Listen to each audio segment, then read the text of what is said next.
Sir ఇంకో subscriber కూడా అడుగుతున్నారు. తనకి పెళ్ళయిందంట, ఇద్దరు పిల్లలు ఉన్నారు. ఒకరికేమో 7 ఏళ్ళు, మరొకరికేమో 10 ఏళ్ళు.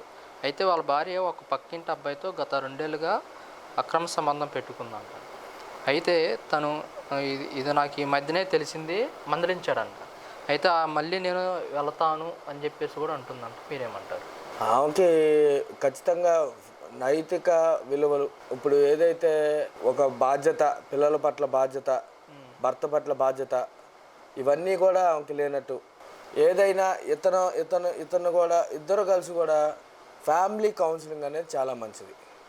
పెద్ద మనుషుల సమక్షంలో పెద్ద మనుషులకి చెప్పాలా, పెద్ద మనుషులను కూర్చోబెట్టుకొని డిస్కస్ చేసుకొని అసలు ముందు ఫ్యామిలీ కౌన్సిలింగ్కి వెళ్ళి తీసుకొచ్చుకోవాలి. అలా కాదని చెప్పి పిల్లల్ని తీసుకొని భార్య పిల్లల్ని తీసుకొని వెళ్ళిపోయింది అనుకోండి, గార్డెన్షిప్ ఓపీ చేసుకొని ఆ పిల్లల్ని తీసుకొచ్చుకోవచ్చు.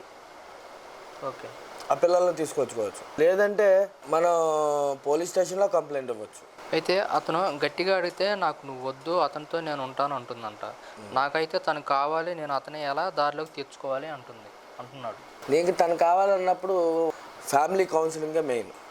ఏదైనా కౌన్సిలర్ దగ్గరికి వెళ్ళి కౌన్సిలింగ్ ఫ్యామిలీ కోర్టుకి వెళ్ళినా కౌన్సిలింగ్ ఉంటారు. కౌన్సిలింగ్ రిఫర్ చేస్తారు. కౌన్సిలింగ్ కావాలమ్మా ఇది పరిస్థితి అంటే కౌన్సిలింగ్ రిఫర్ చేస్తారు. కాబట్టి ఫ్యామిలీ కోర్టులో కౌన్సిలింగ్ అనేది మెయిన్. వాళ్ళు బాధ్యత ఏంటి, వ్యవహారం ఏంటి, ఎలాగా ఏంటి, ఎవరిలో ఏం మిస్టేక్ ఉంది ఏంటి అనేది ప్రతిదీ కూడా ఇచ్చేసి నువ్వు ఇట్లా చేయొద్దు, నువ్వు ఇలా చేయొద్దు అని ఒక టైప్ ఆఫ్ వాళ్ళ యొక్క మెంటల్ ఎబిలిటీని, ఫిజికల్ ఎబిలిటీని రెండింటిని కూడా క్యాలిక్యులేట్ చేసి వాళ్ళు కౌన్సిలింగ్ ఇస్తారు.